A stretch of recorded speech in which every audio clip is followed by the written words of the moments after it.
सोचिए, आज के समय में भी भारत के कई शहरों में जरा सी बारिश होती है और पानी भर जाता है। नालियां जाम हो जाती हैं। बिल्कुल। अब कल्पना कीजिए, आज से लगभग 4,500 साल पहले एक ऐसी सभ्यता थी जिसके शहरों में ढकी हुई भूमिगत नालियों का पूरा जाल बिछा था। हर घर उससे जुड़ा हुआ था। ये सोचना भी हैरान करता है। वो ऐसा समय था जब दुनिया की ज्यादातर आबादी शायद छोटे छोटे गांव में रह रही थी। और यहाँ भारत में पूरे के पूरे शहर बसाए जा रहे थे। हाँ, और ऐसी योजना के साथ जो आज भी मॉडर्न लगती है। और यही वो रहस्य है जिसकी हम आज पड़ताल करने वाले हैं। आज हम एक तरह से पुरातत्व जासूस बनकर हड़प्पा सभ्यता यानी सिंधु घाटी सभ्यता के छोड़े हुए सुरागों को जोड़ेंगे। बिल्कुल। हमारे पास जो स्रोत हैं वो इन शहरों के खंडरों, मिली हुई मोहरों और औजारों पर आधारित हैं। और हमारा मिशन ये समझना है कि ये लोग कौन थे, इतने आगे कैसे थे और फिर अचानक गायब कहाँ हो गए। तो ये एक केस को सुलझाने जैसा है ना, जिसके सुराग पत्थर और मिट्टी में दबे हुए हैं। चलिए इन सुरागों को एक एक करके उठाते हैं। तो ये कहानी शुरू कहाँ से होती है? मतलब हमें इस सभ्यता के बारे में पता ही कैसे चला? ये तो हजारों साल तक जमीन के नीचे दबी हुई थी, सही है ना? हाँ बिल्कुल। एक लंबे समय तक हम यही मानते थे कि भारत का इतिहास वैदिक काल से शुरू होता है, लेकिन फिर 1920 के दशक में जब अंग्रेज उस इलाके में रेलवे लाइन बिछा रहे थे, अच्छा, तो खुदाई में कुछ अजीब पक्की ईंटें और मोहरें मिलने लगीं। अच्छा, तो ये एक तरह से एक्सीडेंटल खोज थी। शुरुआत में तो हाँ कह सकते हैं, लेकिन जब पुरातत्वविदों जैसे दयाराम साहनी और राखालदास बैनर्जी ने इस पर गंभीरता से काम किया, तो 1921-22 में पहले हड़प्पा और फिर मोहनजोदाड़ो जैसे पूरे के पूरे शहर जमीन के नीचे से निकल आए। इस एक खोज ने भारत के इतिहास की घड़ी को 2,500-3 हजार साल और पीछे कर दिया। और इसे सिंधु घाटी सभ्यता क्यों कहते हैं? सिर्फ इसलिए कि ये सिंधु नदी के पास मिली? शुरुआती जो स्थल थे ना, वो सिंधु और उसकी सहायक नदियों के किनारे थे, इसलिए ये नाम पड़ गया।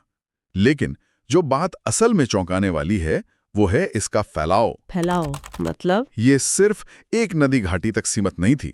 इसका विस्तार आज के पाकिस्तान, पश्चिमी भारत और अफगानिस्तान के कुछ हिस्सों तक था। इतना बड़ा? हाँ, अगर आप उस समय की दो और महान सभ्यताओं मिस्र और मेसोपोटामिया के कुल क्षेत्रफल को जोड़ दें तो भी हड़प्पा सभ्यता का क्षेत्रफल उन दोनों से बड़ा था। एक मिनट, क्या आप कह रहे हैं कि इसका क्षेत्रफल मिस्र और मेसोपोटामिया दोनों को मिला के भी ज्यादा था? ये कैसे मुमकिन है? हाँ, क्या इसका मतलब ये है कि ये कोई एक विशाल साम्राज्य था जिसका कोई एक ही राजा था, या ये एक जैसी संस्कृति वाले कई अलग अलग राज्यों का समूह था? ये इस सभ्यता के सबसे बड़े सवालों में से एक है। हमें कोई बड़े महल या राजाओं की कब्रें नहीं मिली हैं, जैसा मिस्र में पिरामिडों के रूप में मिलता है। अच्छा, इसलिए ये किसी एक राजा का साम्राज्य था ऐसा कहना मुश्किल है। लेकिन जिस तरह की एक रूपता इनके शहरों में दिखती है, उससे लगता है कि कोई ना कोई शक्तिशाली केंद्रीय व्यवस्था जरूर थी। और ये हमें हमारे पहले और सबसे मजबूत सुराग पर ले आता है। इनके शहर? हाँ, उनकी नगर योजना। स्रोतों में इस पर बहुत जोर है।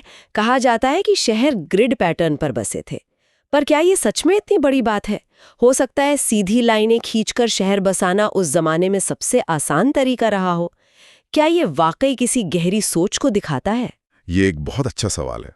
देखिए, एक या दो शहरों का ग्रिड पर होना संयोग हो सकता है, लेकिन जब सैकड़ों किलोमीटर दूर बसे शहरों में भी वही पैटर्न, वही सड़कों का समकोण पर काटना, और यहां तक कि ईंटों का भी एक ही साइज, मतलब 4.2.1 का अनुपात मिलता है हर जगह। हाँ, हर जगह।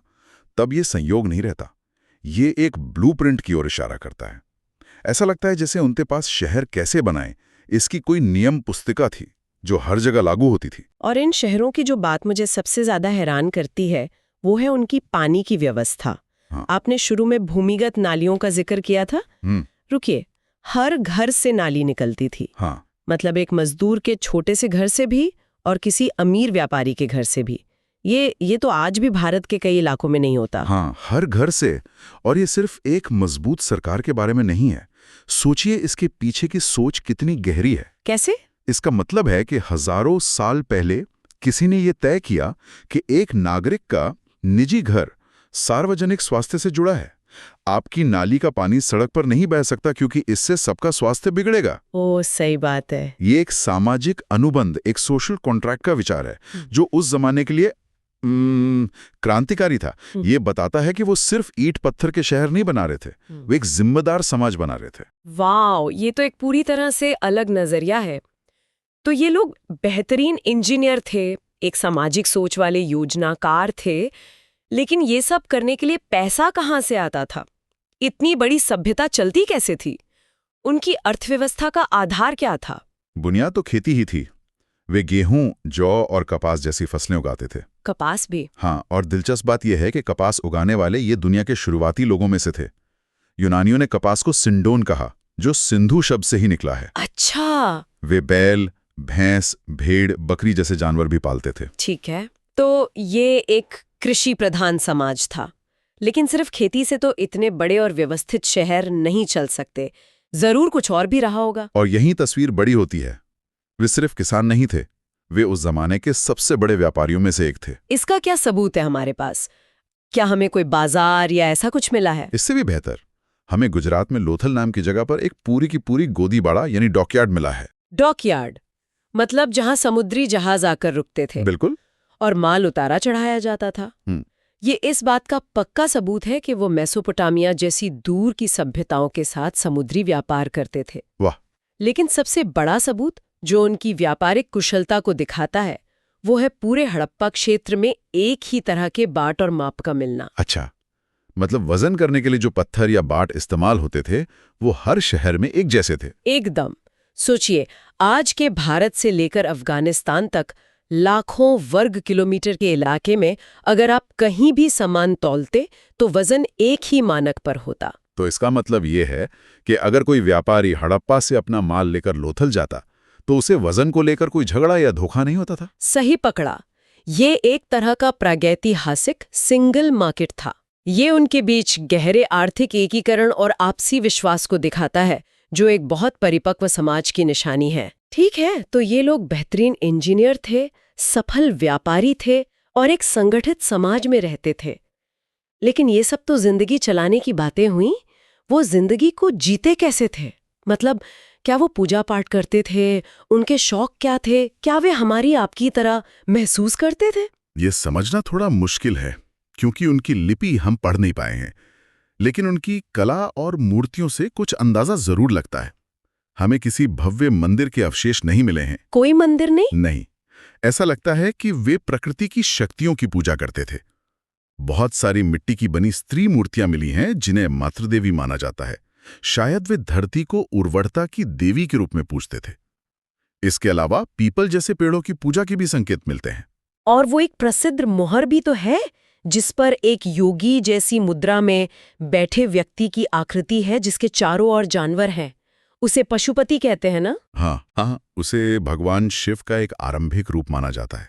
और मोहनजोदाड़ो का महान स्नानागार, जो एक बहुत बड़ा तालाब है, शायद किसी विशेष धार्मिक स्नान या अनुष्ठान के लिए इस्तेमाल होता था।